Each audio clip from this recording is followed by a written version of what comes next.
Vanakkam. Today is day 9 of mirror work. This is part 2 where you are going to talk to your inner child again. In here, you remember for how long you have never talked to your inner child.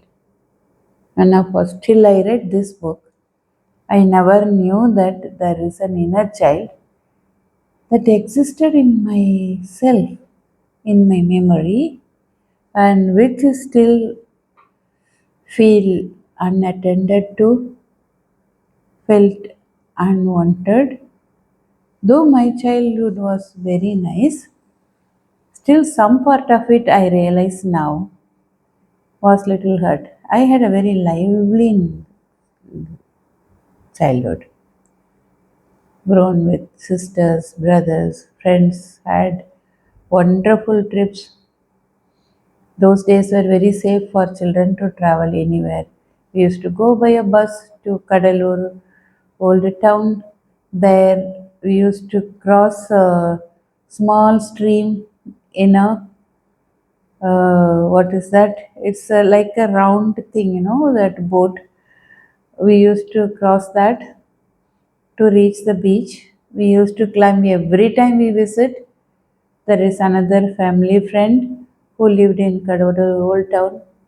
We used to go there, and every week and every time we used to climb the tower, lighthouse, and watch distance ships and watch in distance birds flying. We had a wonderful life. In a child who was always happy. But till I read this, I realized maybe I had an inner child who was very, very happy. But how many of us have that?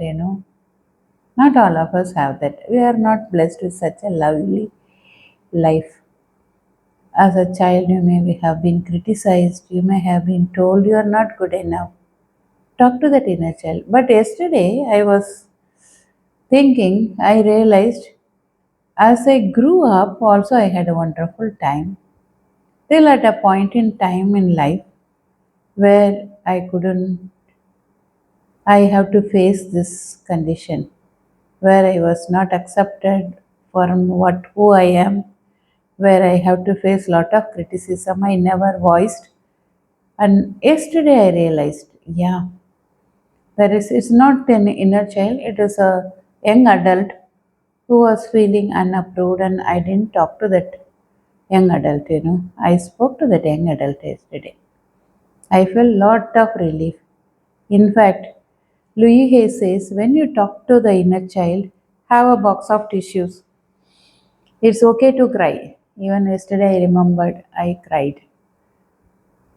I don't know. It gave me a lot of relief.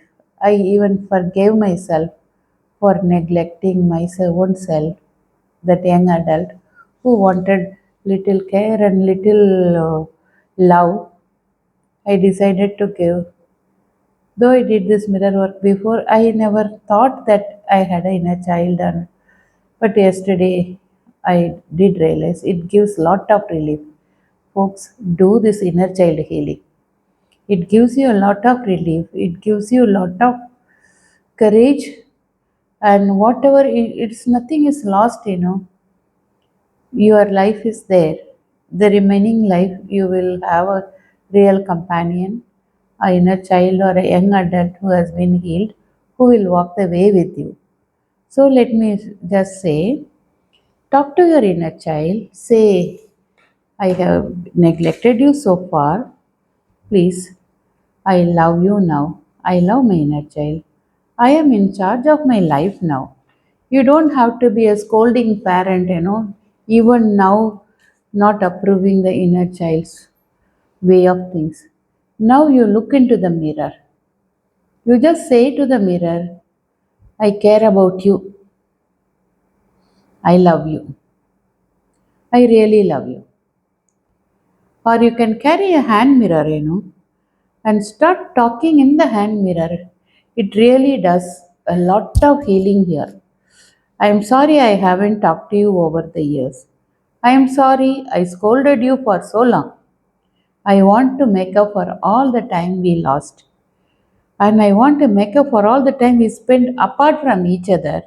And I want to be with you now. Okay? Feel the connection. Feel the child inside you, or the feel that young adult like I have felt, and you can hear this child in you, or you may see this child inside you. How very nice. Do this in front of the mirror. Then you are going to do journaling, right? Just think for a while what as a child you really like to do. Write down everything that comes to your mind. As a child, what all you wanted to do. Do that. And anything was it prevented by you, the parent? Put down the journal outside, go and play with your inner child. Go and play that, with whatever you were wanting to do, or you wanted to jump in a puddle of water and make a mess of yourself. Do that now. It brings back the memories, that old games that you used to play. Just enjoy that. So that is the journaling part. Coming to the hard thought for the day, that is day 9. I am willing to change and grow. So you are going to see you are willing to learn new things. You do not know it at all. You are willing to drop old concepts that no longer work for you.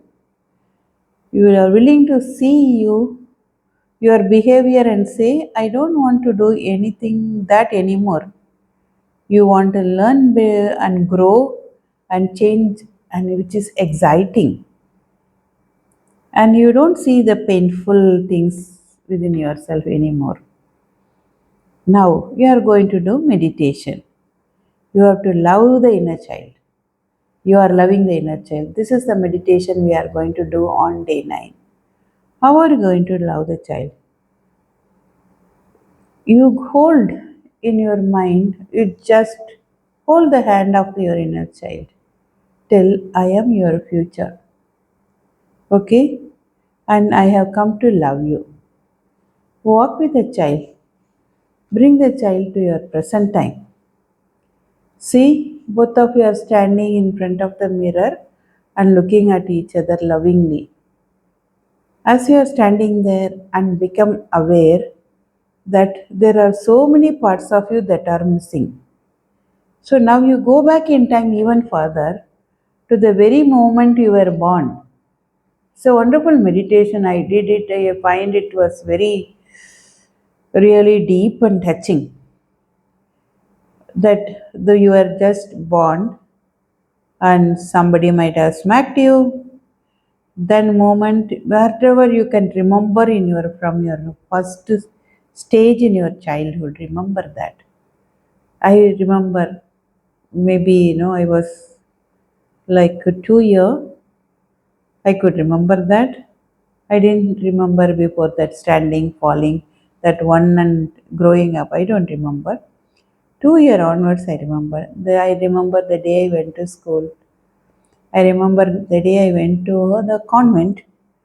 Later on, when I was 8 year old, I remember the 5 year old going to school, 6 years, 7 years, every years I remembered, and 8 year, every year I remembered. And just walk with a child, walk with a child, be happy with a child, and both of you have made it to this level. So now, oh, stage by stage, the day you were a teenager, how you enjoyed life with your friends. Then later on you got graduated, post graduation, graduation, whatever you were doing, your first job, how you felt when you received your first salary, how happy you were, You and the child, both of you are watching that stage by stage. And maybe then you got married, you had kids, whether you are a woman or a man, whatever trials and tribulations you've gone through the life, each and every milestone of your life, you walk with that inner child. And whether painful or wonderful, you recall there is a more understanding and awareness now. All those many parts of you gather them, bring them forward to the present. See yourself standing in front of the mirror, looking at the richness and fullness of your life. Of course, there were difficult times and there were painful times and sometimes embarrassing times and sometimes confusion. And that's all right now. That's all part of life. Love all of yourself. Now turn around. As you look ahead, see a person standing in front of you, ahead of you, before with arms outstretched. It is the person is telling, I am your future. He is willing to, or she is willing to hug you, and I have come to love you. So, life is an endless opportunity of accepting every past, present, and future. Loving and accepting every part of yourself is healing, actually. How can you possibly be whole or healed if you are rejecting any part of yourself? Healing is to make yourself whole again. Love yourself, every part of yourself, and be whole. All is well, so it is. Day 9 over. Day 10, we are going to see another topic, that is how by loving your body you are going to heal your pain. By do practice inner child healing part 2. Bye bye.